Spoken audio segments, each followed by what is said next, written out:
Assalamualaikum warahmatullahi wabarakatuh. Kami dari kelompok 8 ingin presentasi yang mengenai standar pembiayaan PAUD yang beranggotakan 3 orang. Yang pertama itu saya, Fitriani, yang kedua itu Miftah Triastuti, dan yang ketiga itu Surti. Oke, selanjutnya akan dibacakan oleh saya. Yang pertama yaitu pengertian standar pembiayaan PAUD dan ruang lingkupnya. Standar pembiayaan adalah kriteria tentang komponen dan besaran biaya personal serta operasional pada satuan atau program PAUD. Suatu lembaga akan dapat berfungsi dengan memadai kalau memiliki sistem manajemen yang didukung dengan sumber daya manusia atau SDM. Biaya dan prasarana sekolah sebagai satuan pendidikan juga harus memiliki tenaga kepala sekolah, wakil kepala sekolah, guru, tenaga administratif, laporan, pustakawan, dan teknisi sumber belajar, sarana, buku pembelajaran, buku sumber, buku pelengkap, buku perpustakaan, alat peraga, alat praktik, bahan dan ATK, perabot, dan prasarana, tanah, bangun, laboratorium, perpustakaan, lapangan olahraga, serta biaya yang mencakup biaya investasi, yaitu biaya untuk keperluan pengadaan tanah, pengadaan bangunan, alat pendidikan termasuk buku-buku, dan biaya operasional, baik atau personil maupun non-personil. Biaya untuk personil antara lain untuk kesejahteraan dan pengembangan profesi, sedangkan untuk biaya non-operasional berupa pengadaan bahan dan ATK, pemeliharaan, dan kegiatan pembelajaran. Suatu sekolah untuk memiliki tenaga kependidikan yang berkualitas dengan jumlah yang mencukupi kebutuhan memerlukan biaya rekrutmen, penempatan, penggajian, pendidikan, dan latihan, serta mutasi. Meskipun ada tenaga, ada sarana dan prasarana untuk memanfaatkan dan mendayagunakan secara optimal, perlu biaya operasional, baik untuk bahan dan ATK habis pakai, biaya pemeliharaan, maupun pengembangan personil agar menguasai kompetensi yang dipersyaratkan. Biaya pendidikan merupakan komponen sangat penting dalam penyelenggaraan pendidikan. Pembiayaan meliputi jenis, sumber, dan pemanfaatan, serta pengawasan dan pertanggungjawaban dalam penyelenggaraan dan pengembangan lembaga PAUD yang dikelola secara baik dan transparan. Komponen pembiayaan pada pendidikan anak usia dini mencakup biaya operasional dan biaya personal. Biaya operasional dipakai untuk pendapatan pendidik dan tenaga kependidikan, serta tunijan yang melekat penyelenggaraan kegiatan pembelajaran, pengadaan dan pemeliharaan sarana prasarana, serta pengembangan SDM.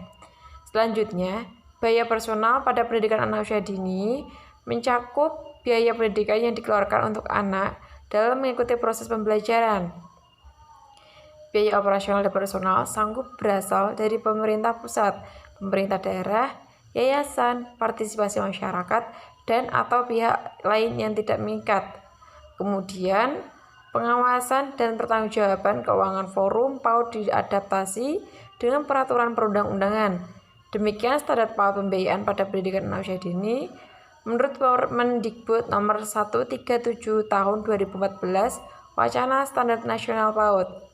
Landasan hukum standar pembiayaan PAUD, yaitu landasan hukum merupakan dasar dari peraturan yang dikukuhkan oleh pemerintah atau penguasa sebagai alas dan dasar operasional perundang-undangan yang berlaku. Landasan hukum standar pembiayaan pendidikan di Indonesia berdasar kepada Undang-Undang Sistem Pendidikan Nasional Nomor 20 Tahun 2003. Pasal 46 ayat 1, pendanaan pendidikan menjadi tanggung jawab bersama antara pemerintah daerah dan masyarakat.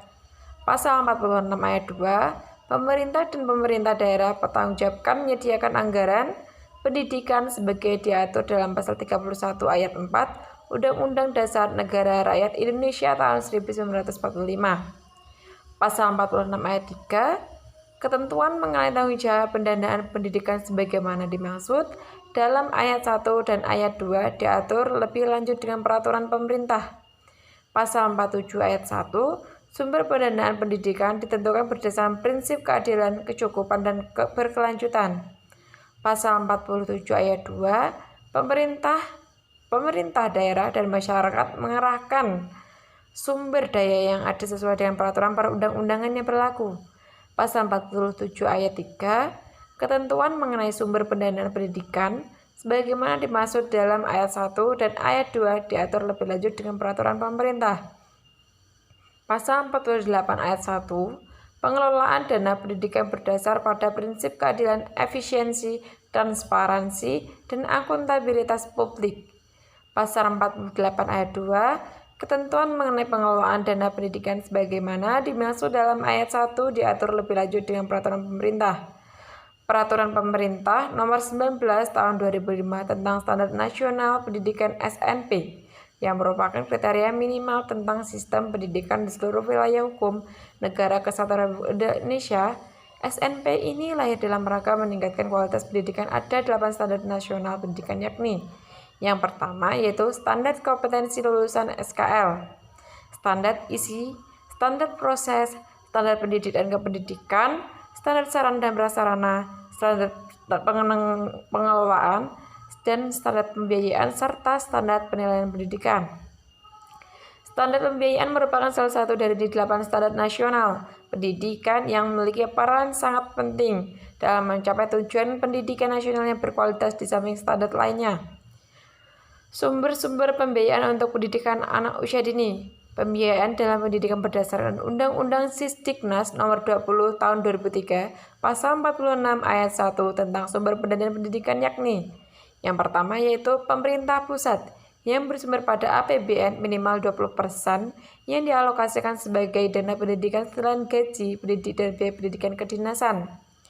Yang nomor 2, pemerintah daerah baik provinsi maupun kabupaten atau kota yang bersumber pada APBD minimal 20%. Yang ketiga, masyarakat yang meliputi sumbangan pendidikan, hibah, wakaf, zakat, pembayaran nazar, pinjaman, sumbangan perusahaan, keringanan dan penghapusan pajak pendidikan, dan menerima lain yang sah dan halal. Masyarakat dapat berpartisipasi dalam aspek pembiayaan pendidikan hanya sebagai partisipasi, artinya apabila ada kebutuhan yang tidak tercover oleh dalam dana BOS atau bantuan dari pemerintah yang bersifat mendesak dan penting, maka komite sekolah dapat berperan untuk mencari investor dalam pemenuhan pembiayaan pendidikan dengan cara-cara yang sah secara hukum. Untuk selanjutnya akan dibacakan oleh rekan saya, yaitu Mbak Miftah. Terima kasih. Saya akan melanjutkan presentasi dari Mbak Fitriani. Yang pertama, ada jenis dan pemanfaatan biaya investasi. Biaya investasi dipergunakan untuk pengadaan sarana prasarana, pengembangan sumber daya manusia, dan modal kerja tetap. Yang kedua, ada biaya operasional. Biaya operasional digunakan untuk gaji pendidik dan tenaga kependidikan, serta tunjangan yang melekat, bahan atau peralatan pendidikan habis pakai, dan biaya operasional dan pendidikan tak langsung. C. Biaya personal meliputi biaya pendidikan yang dikeluarkan oleh peserta didik dalam mengikuti proses pembelajaran. Yang pertama, sumber pembiayaan. Biaya investasi operasional dan personal dapat diperoleh dari pemerintah daerah, yayasan, partisipasi masyarakat, dan atau pihak lain yang tidak mengikat. Yang kedua, pengawasan dan pertanggungjawaban. Lembaga memiliki mekanisme untuk melakukan pengawasan dan pertanggungjawaban keuangan sesuai dengan peraturan yang berlaku. Yang ketiga, pemerintah daerah menyediakan anggaran untuk TK negeri dan memberikan subsidi bagi TK swasta. Yang keempat, dana masyarakat, yaitu dana yang dipergunakan untuk membiayai kegiatan peningkatan mutu program pembelajaran. Yang kelima, yayasan atau badan penyelenggara TK swasta bertanggung jawab atas biaya yang diperlukan bagi penyelenggara TK swasta dan wajib memperhatikan kesejahteraan gurunya. Yang keenam, hibah dan sumber dana lainnya sesuai dengan ketentuan peraturan perundang-undangan. Komponen yang dibiayai, jenis kegiatan teknis edukatif termasuk proses belajar mengajar atau kegiatan ekstrakurikuler, evaluasi dan kegiatan bimbingan. Yang kedua ada kegiatan penunjang seperti kegiatan kemasyarakatan, rehabilitasi dan lain-lain. Yang ketiga ada kegiatan perawatan sarana pendidikan dan media pendidikan. Yang keempat perawatan gedung, perabot dan lingkungan TK. Yang kelima konsumtif atau barang habis pakai. Yang keenam atau yang terakhir adalah gaji dan kesejahteraan guru. Gaji dan kesejahteraan guru dan tenaga lainnya, kelebihan jam mengajar dan insentif. Satuan biaya yang dipakai dalam pembiayaan pendidikan anak usia dini dihitung berdasarkan biaya satuan per peserta didik per tahun atau biaya satuan per TK per tahun sesuai dengan kebutuhan kegiatan belajar mengajar pada TK tersebut. Selanjutnya, prosedur penentuan biaya pendidikan anak usia dini. Penentuan biaya yang dibebankan pada masyarakat orang tua ditentukan berdasarkan persetujuan pemerintah daerah atas usul dari TK bersama badan peran serta masyarakat. Selanjutnya, prosedur pengumpulan dan mekanisme penggunaan biaya pendidikan diatur oleh lembaga berdasarkan ketentuan yang ditetapkan oleh rapat Dewan Pendidik dengan Komite TK. Selanjutnya ada realisasi pembiayaan pendidikan anak usia dini di lapangan. Pembiayaan pendidikan di PAUD maupun sekolah meliputi biaya-biaya sebagai berikut. Yang pertama, pendapatan rutin yakni biaya belanja pegawai. Yang kedua, bantuan operasional sekolah atau BOS. Yang ketiga, bantuan-bantuan pemerintah. Yang keempat, pendapatan asli sekolah yakni pendapatan yang diupayakan oleh komite sekolah. Selanjutnya akan dilanjutkan oleh Bu Surti. Terima kasih. Pelaporan pembiayaan pendidikan anak usia dini. Pelaporan keuangan biaya operasional TK dilaksanakan secara berkala dan disampaikan kepada semua pihak yang berkepentingan. Bila perlu, pelaporan dilakukan secara terbuka sehingga dapat dilihat oleh semua pihak yang berkepentingan. Masalah-masalah pembiayaan pendidikan anak usia dini di lapangan. Masalah pembiayaan pendidikan di lapangan yang sering ditemukan dalam hal sebagai berikut. Yang pertama, efisiensi dalam penggunaan pembiayaan. Yang kedua, transparansi dan akuntabilitas publik dalam penggunaan pembiayaan. Yang ketiga, penyunatan dana bantuan dari pemerintah. Guna menangani permasalahan efisiensi dalam pembiayaan pendidikan di lapangan atau di sekolah, khususnya PAUD, dari misfunction pembiayaan pendidikan harus sesuai dengan rencana kerja anggaran sekolah atau RKAS. Sebagaimana amanat Undang-Undang Sisdiknas 2003 Pasal 48 Ayat 1. Pengelolaan dana pendidikan berdasar pada prinsip keadilan, efisiensi, transparansi, dan akuntabilitas publik. Transparansi pembiayaan pendidikan untuk pembiayaan rutin. Dalam hal ini, gaji pegawai tidak ditemukan permasalahan. Permasalahan baru timbul saat perencanaan pengelolaan. Pelaporan sebagai upaya akuntabilitas publik pada pembiayaan operasional dan dana bantuan khusus seperti dana rehabilitasi kelas, dana pembangunan rombel baru, dan lain-lain.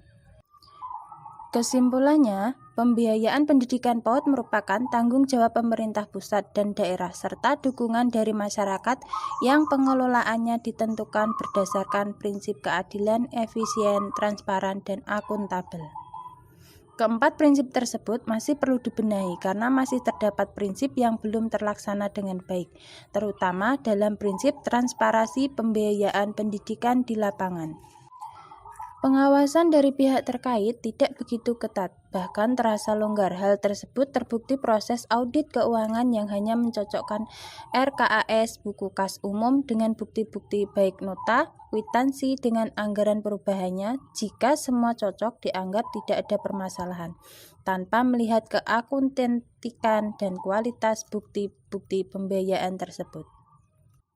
Sarannya, agar kualitas pendidikan anak usia dini di Indonesia terus meningkat, perlu diupayakan melalui pemenuhan semua standar dalam Standar Nasional Pendidikan secara proporsional. Khususnya dalam standar pembiayaan diharapkan anggaran dari APBN maupun APBD dalam terrealisasikan dengan baik, serta dapat dipertanggungjawabkan sesuai peruntukannya. Menghindari rekayasa dalam pembiayaan sehingga keadilan, efisiensi, transparansi, dan akuntabilitas publik dapat terwujud dengan baik menuju Indonesia bersih. Demikian presentasi dari kelompok kami. Apabila ada kata yang kurang berkenan, kami mohon maaf yang sebesar-besarnya. Terima kasih. Wassalamualaikum warahmatullahi wabarakatuh.